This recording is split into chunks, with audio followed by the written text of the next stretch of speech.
had spent her entire life studying dead civilizations.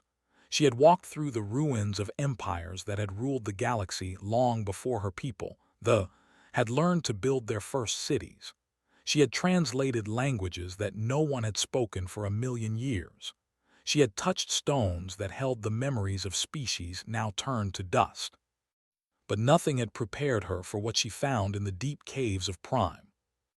The empire had fallen 10,000 years ago. No one knew exactly why. The records said only that a great war had come, a war against an enemy so terrible that even the mighty could not stand against them. They called it the Void War. And then, suddenly, the war ended. The enemy was gone, but they were gone too, along with dozens of other great civilizations. Had always wondered what weapon could end such a war. Now, standing in the darkness of the buried archive, she finally had her answer. The ancient computer still worked. Its power cells had lasted 10,000 years, waiting for someone to ask the right questions. And when asked about the weapon that ended the Void War, the computer gave her a single word. Human. She did not understand at first. She ran the translation again and again, but the word remained the same. Human. It was not a type of weapon. It was not a machine or a bomb or a ship. It was a name. The weapon was called human. Everything she could find. The files were damaged and incomplete. Many parts were missing, but what remained was enough to make her hearts beat faster in her chest. The records described the weapon as unlike anything the galaxy had ever seen. It was adaptive, meaning it could change to face any threat. It was relentless, meaning it never stopped. And it possessed something the ancient texts called will. Did not fully understand this word. They had no exact translation for it. One phrase stood out among all the others. Read it over and over until she had memorized every word. Once awakened, it cannot be stopped. It can only be pointed. She returned to her ship and sent a message to the High Council.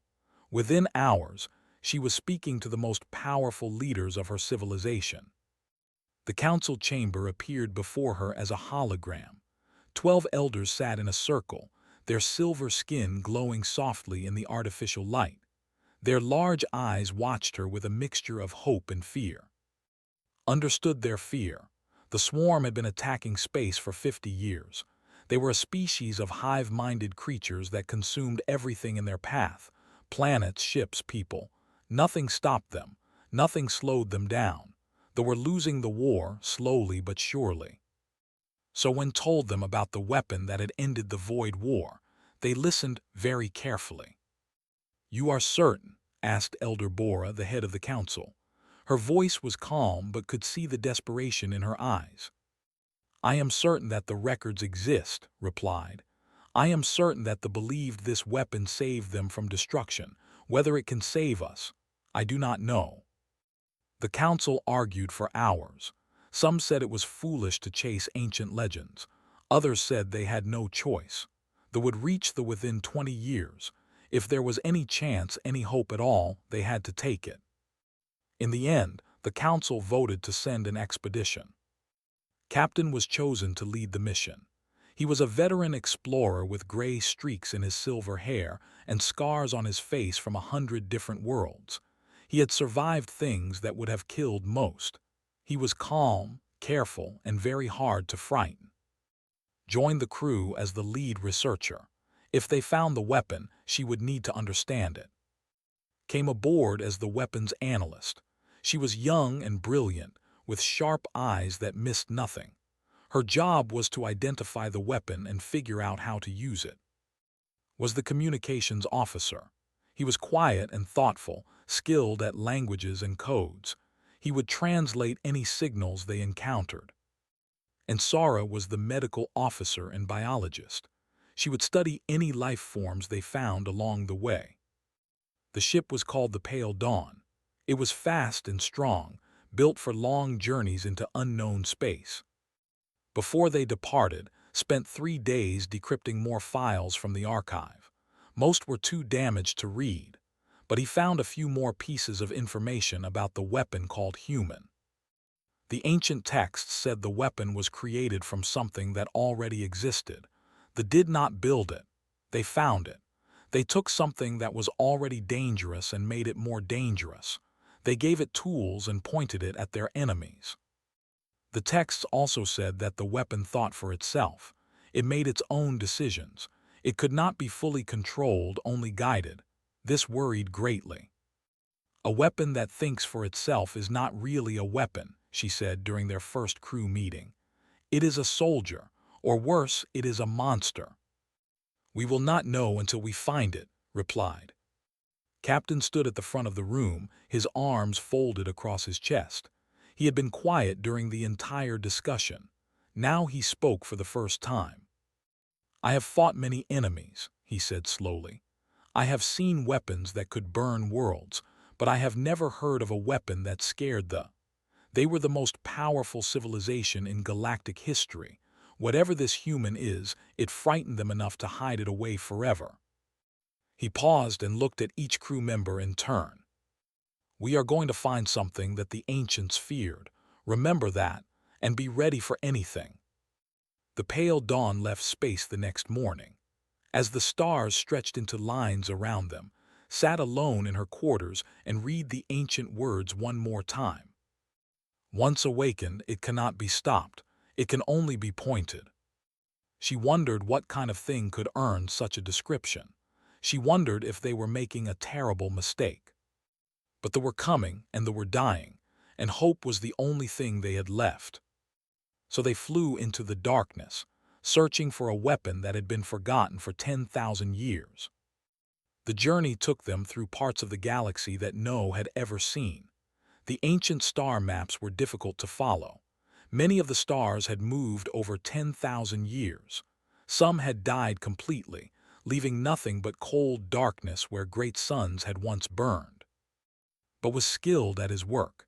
He studied the old coordinates and compared them to modern star charts.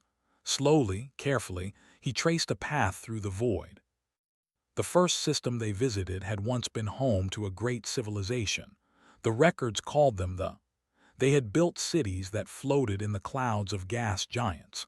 They had created art so beautiful that other species had traveled across the galaxy just to see it. Now there was nothing left. The pale dawn moved slowly through the debris field that had once been a thriving world. Broken metal and shattered stone floated in the darkness, watched through the viewport and felt a deep sadness in her chest. The Void War did this, she asked quietly.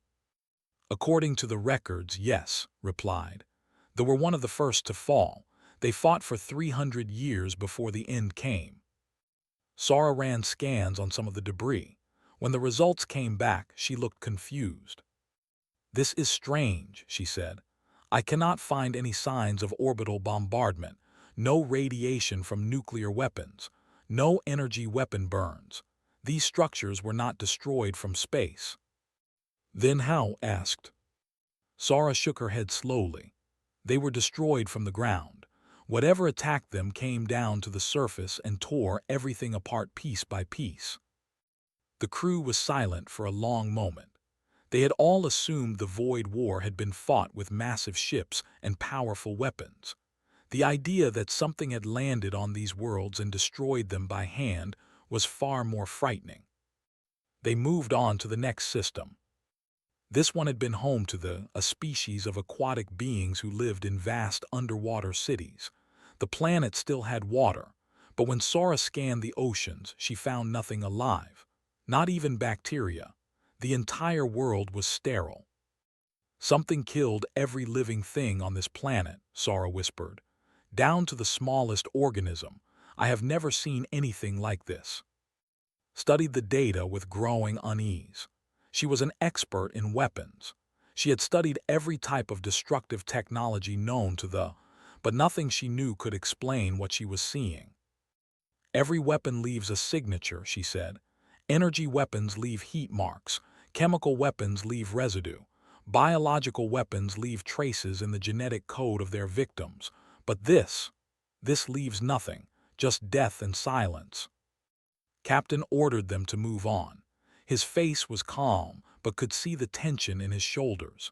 Even the veteran explorer was disturbed by what they were finding. System after system told the same story. Great civilizations reduced to dust, worlds emptied of life, and no sign of what had killed them. One night, as the pale dawn traveled between stars, called to his private quarters, she found him sitting alone in the dark, staring out at the stars. "I need to ask you something," he said without turning around, "and I need an honest answer." Sat down across from him. "Of course. Do you believe we are searching for a weapon or something else?"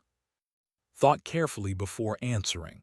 "The records call it a weapon, but you are right to question this. They were very advanced. They had weapons that could destroy stars. Why would they need something else?" Nodded slowly. "That is what troubles me. The Void War was fought against an enemy that could not be stopped by normal means. They must have been desperate, and desperate people do desperate things." "You think they created something dangerous?" "I think they created something they could not control." Finally turned to look at her. His eyes were tired and worried. "I have led many expeditions. I have brought my crew home safely every time. But this journey, something feels wrong. We are following a trail of death that stretches across the galaxy, and at the end of that trail we will find whatever caused it." Did not know what to say.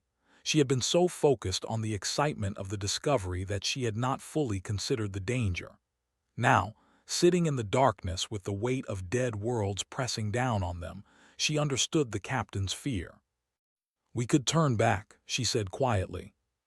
"No," shook his head firmly. "They will destroy everything I have ever loved. If there is any chance that this weapon can stop them, I will find it.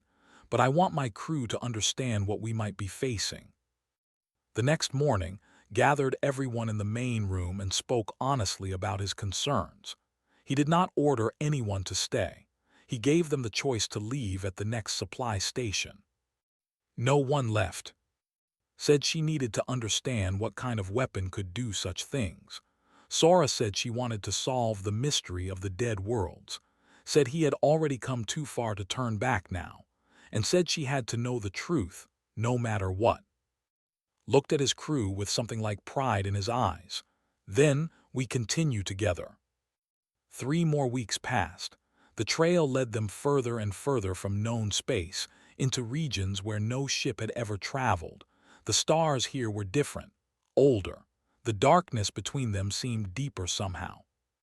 Finally, announced that they were approaching the final coordinates. "There is a system ahead," he said, his voice tight with excitement. "A yellow star with 8 planets. One of them is showing strong biosignatures." "Life?" Sora leaned forward eagerly. "What kind of life?"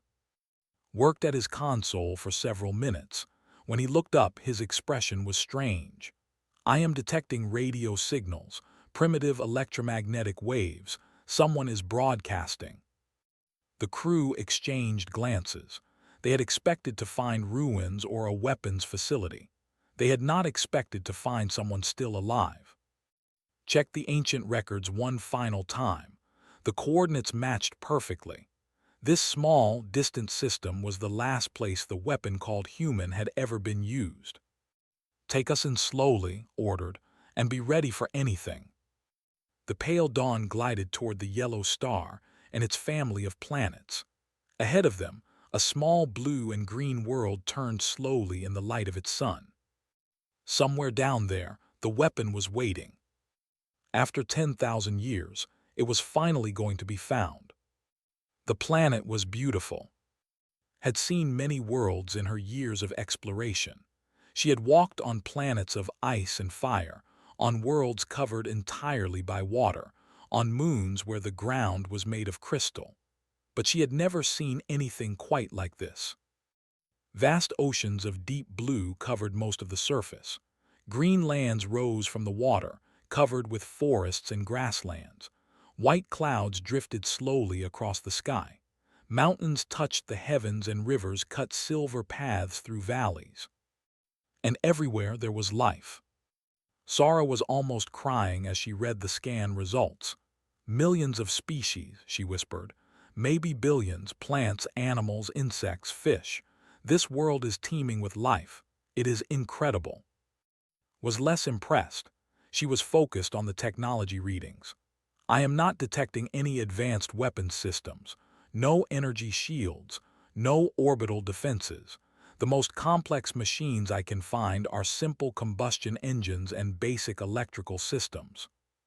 Primitive technology, observed. Perhaps they have fallen far from what they once were. Or perhaps they were never advanced in the first place, replied. Pointed to his screen. The radio signals are coming from small settlements scattered across the land masses. The largest population centers have only a few million inhabitants. By galactic standards, this civilization is extremely young and undeveloped. Stared at the beautiful world below them and felt confusion growing in her mind. This was the last place the weapon had been used. The coordinates were exact, but there was no sign of any weapon here. Just a primitive planet with primitive people living primitive lives. We need to go down there, she said finally. We need to see for ourselves. Agreed. He chose a landing site in a rural area, far from any major population centers. They would observe quietly at first and make contact only if it seemed safe. The pale dawn descended through the clouds and landed in a field of tall grass. The crew put on environmental suits and stepped outside. The air was rich with the smell of growing things. A yellow sun hung in a blue sky dotted with white clouds. Small flying creatures darted between the plants, making high-pitched sounds. In the distance, a range of green mountains rose toward the heavens. It was peaceful, it was calm, it was nothing like what they had expected. They walked for an hour before they found signs of civilization. A simple path led through the grass toward a small village. Simple buildings made of wood and stone sat in neat rows. Animals that looked something like livestock grazed in fenced areas. The smell of cooking food drifted on the wind. And then they saw the inhabitants. The beings walked upright on two legs but that was where the similarities ended. They had only 2 eyes instead of 4. Their skin came in various shades of brown, from very light to very dark. They had hair growing from their heads in black and brown colors. They wore simple clothes made of plant fibers and animal skins. They were organic, warm-blooded, mortal. Sora scanned them quickly and her eyes went wide. They are remarkably similar to us in basic biology, carbon-based life. They breathe oxygen. There appear to be less than 100 years. That is very short, said softly. Yes, they are fragile creatures, physically unremarkable compared to most galactic species. Made a sound of disgust. These beings cannot possibly be connected to the weapon. Look at them. They have no claws, no armor, no natural weapons of any kind. A single drone could kill a dozen of them without effort. Was about to respond when one of the beings noticed them. It was a male, older than the others, with white hair and deep lines on his face. He carried a simple tool made of wood and metal. When he saw he stopped and stared with open amazement. Then slowly, he lowered his tool and raised his empty hands in a gesture that seemed universal across the galaxy. He was showing that he carried no weapon. He was offering peace. Stepped forward and did the same. The next hour was confusing and wonderful. The being called himself. He was a farmer, he explained through a combination of gestures and simple words. He grew food in the fields. He had a family, a daughter named. Worked quickly to establish a translation matrix. The language was complex but learnable. Within a few hours, basic communication was possible. Was not afraid of he was curious. He asked many questions about where they came from and why they were here. His daughter was even more curious.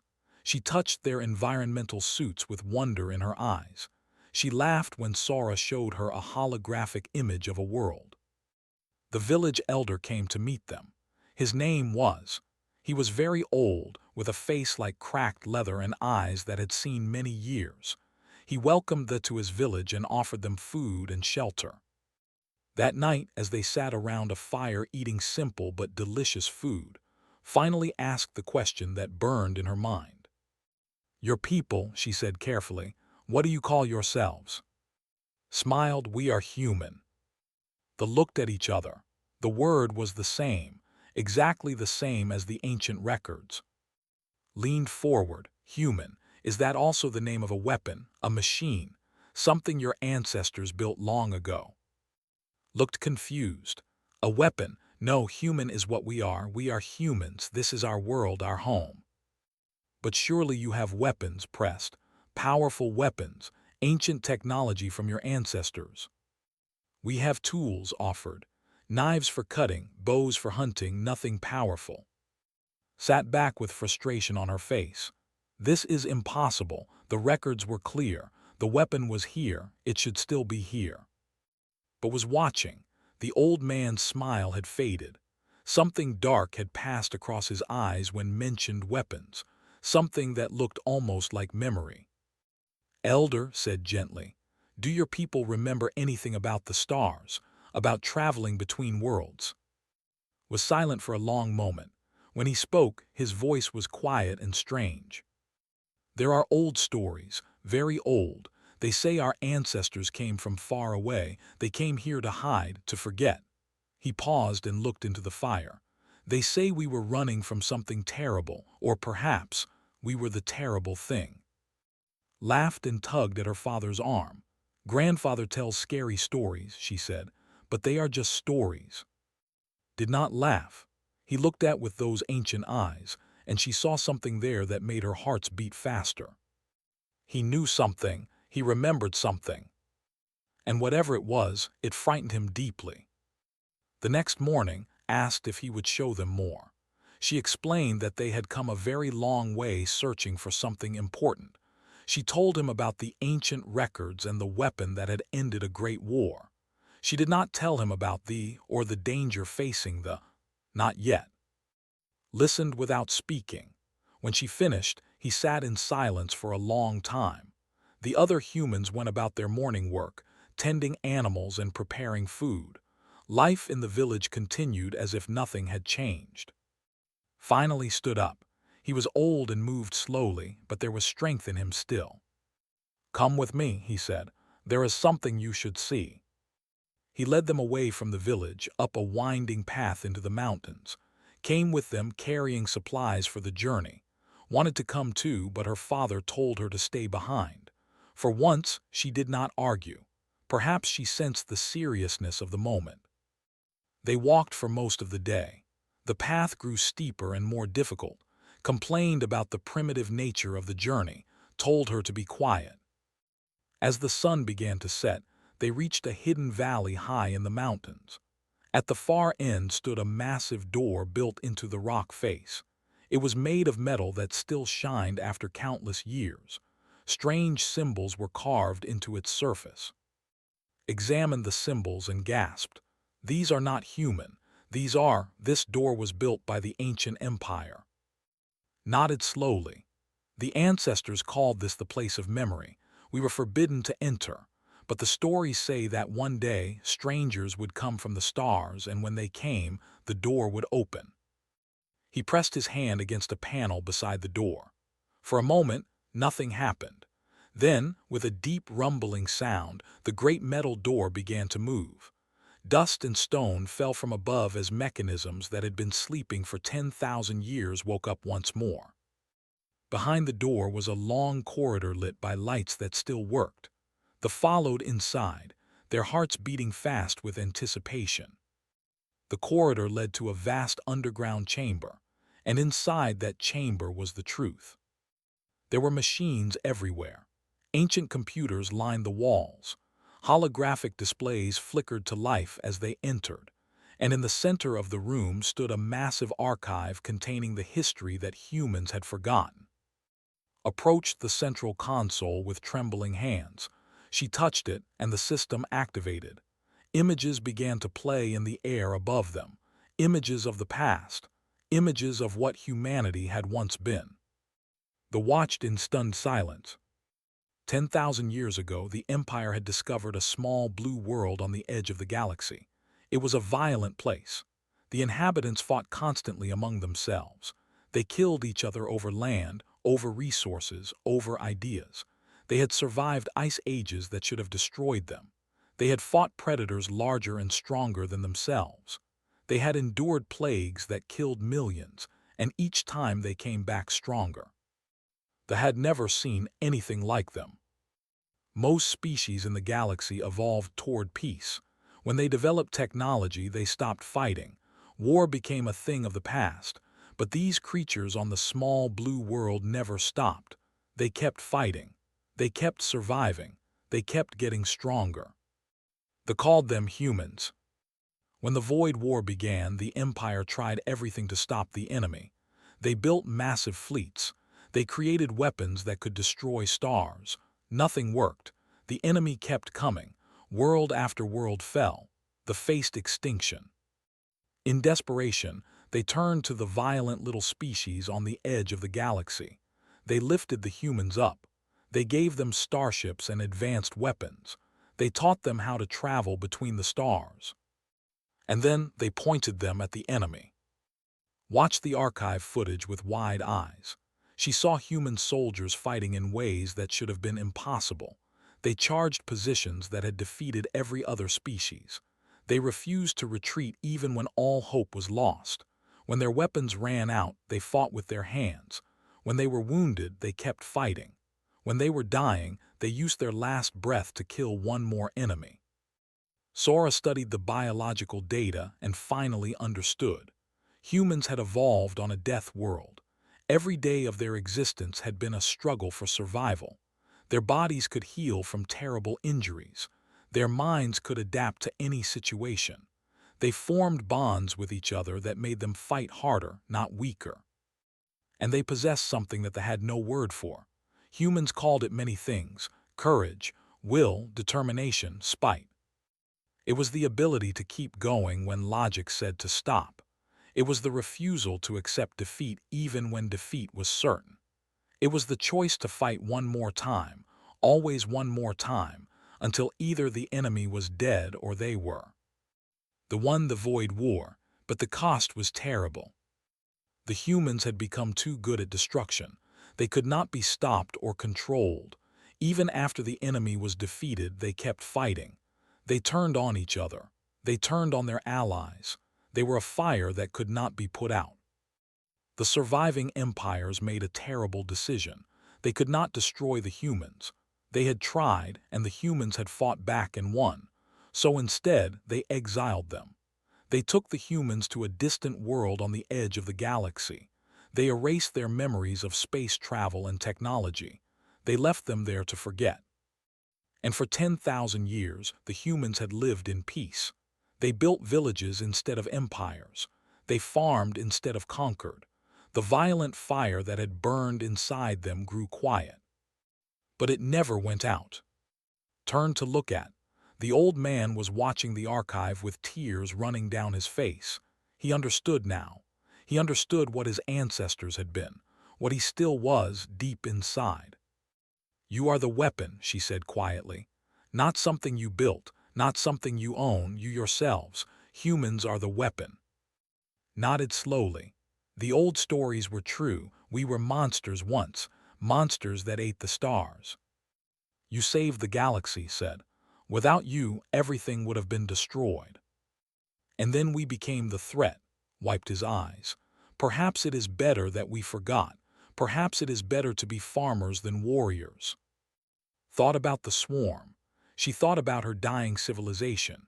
She thought about the millions of who would be killed if nothing was done. She looked at the gentle old man and the kind farmer who stood beside him. She looked at and Sora and End. She looked at the archive that held the terrible truth. "Elder," she said slowly, "there is something I must tell you, something important. A new enemy is coming. An enemy as terrible as the one your ancestors faced. My people are dying. Without help, we will be destroyed completely." She paused and took a deep breath. "I need to ask you, can your people remember how to fight?" Looked at her for a long moment.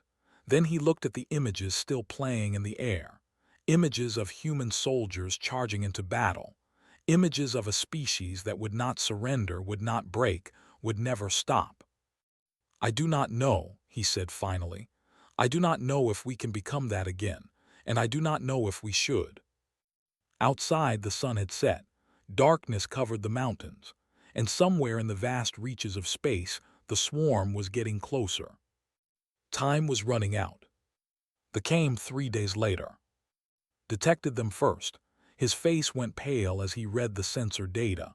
"Captain, we have incoming ships, multiple contacts. The energy signatures match scout vessels." Ran to the command console and looked at the readings.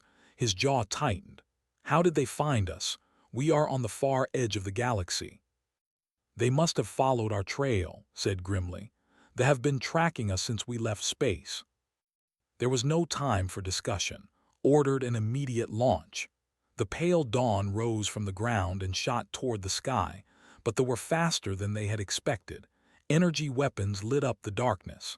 The ship shook as shields absorbed the impacts. "We cannot outrun them," reported.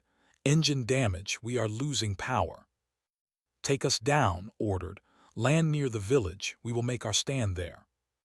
The pale dawn crashed back to the planet's surface, burning a trail through the forest before coming to rest in the fields outside the human settlement.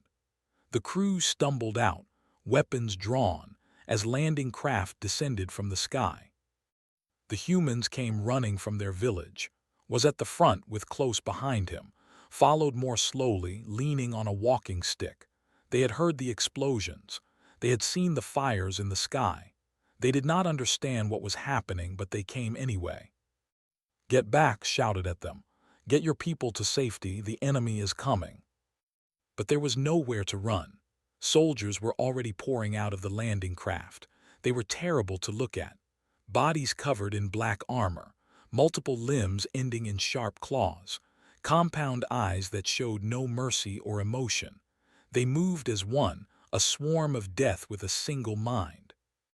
They opened fire. Their energy weapons cut down the first wave but more kept coming, always more. That was the horror of the swarm. They had no fear of death. They would keep attacking until they overwhelmed their prey through sheer numbers. "We cannot hold them." Sara screamed as a blade nearly took her head off. Fired again and again, her arms aching, her heart's pounding. She saw go down, wounded but still fighting. She saw standing over him, protecting him with her body. She saw fall and not get up. This was the end. They had come so far, and they were going to die on a forgotten world at the edge of the galaxy. And then she heard a sound that changed everything. It was not a weapon or a machine. It was a voice, a human voice. Was screaming. Not in fear, in rage. A soldier had grabbed. The creature held the girl in its claws, ready to tear her apart. Saw his daughter in the grip of a monster, and something inside him broke open. Something ancient. Something that had been sleeping for 10,000 years. He picked up a piece of broken metal from the crashed ship. It was not a weapon. It was just a sharp piece of debris, but in his hands it became death itself. Charged at the soldier. He was not trained. He had never fought in his life, but he did not hesitate. He did not slow down. He slammed into the creature with all his weight and drove the metal shard through a gap in its armor. The fell scrambled free and did not stop. He picked up the fallen creature's blade and turned to face the next enemy. His eyes were wild. His face was twisted with something that they had never seen before. Pure, absolute fury. The determination to protect what he loved, no matter the cost. The other humans saw what had done, and something awakened in them too. Dropped his walking stick and picked up a farming tool. His old hands remembered movements that his mind had forgotten. Movements from dreams. Movements from ancient memories buried deep in his blood. "To me," he shouted, "protect the village, protect our families." The humans answered. Men and women grabbed whatever they could find. Axes, hammers, knives, stones. They had no training. They had no armor. They had nothing but their bodies and their will. And they did not stop. Watched in amazement as the farmers became warriors before her eyes. They were clumsy and untrained, but they fought with a ferocity that made them hesitate. They worked together without speaking, covering each other, helping the fallen back to their feet. When one was wounded, another took their place. They were losing people. Humans died with every moment that passed, but the survivors did not run. They did not freeze. They just got angrier. Every death made them fight harder. Was everywhere at once, directing the defense like he had been doing it his whole life. Perhaps, in some way, he had been. The memories of his ancestors flowed through him. 10,000 years of peace had not erased what humans were capable of. By dawn, the retreated. Could not believe it. She had seen the swarm destroy civilizations. She had never seen them run. But the small scouting force pulled back to their landing craft and fled into the sky. They had expected easy prey. They had found something else entirely. The village was burning. Many humans had died. The survivors gathered in the center of the destruction, bleeding and exhausted, but alive, still alive. Stood beside her father, covered in dirt and blood that was not her own. She was shaking, but her eyes were bright and fierce. She had seen death. She had faced monsters, and she had survived. Walked toward them slowly. Her legs could barely hold her weight. She had never been so tired in her entire life. How, she asked, how did you do that? Looked at his hands, the hands of a farmer, the hands that had killed today. I do not know, he said quietly. When I saw in danger, I stopped thinking, I just acted. It felt natural, like I was born to do it. You were, said. The old man sat on a broken wall, breathing heavily. We all were. We forgot it. We buried it, but it never left us. We are human. This is what we are. Sora had been scanning the human survivors. She looked up with wonder on her face. They are already healing. Their wounds are closing faster than should be possible, and their stress hormones. They are not showing signs of trauma. They are showing signs of readiness. Their bodies are preparing to fight again. Humans do not break, said softly, remembering the ancient records. They endure. Captain limped over, supported by. He looked at the humans with new eyes, with respect. We found the weapon, he said. It was here all along, hidden in plain sight. Tugged its arm. The girl's voice was steady despite everything she had just experienced. Is there anything else you need us to fight? Thought about the swarm. She thought about the millions of soldiers waiting in the darkness between stars. She thought about the war that was coming, a war that would decide the fate of the galaxy.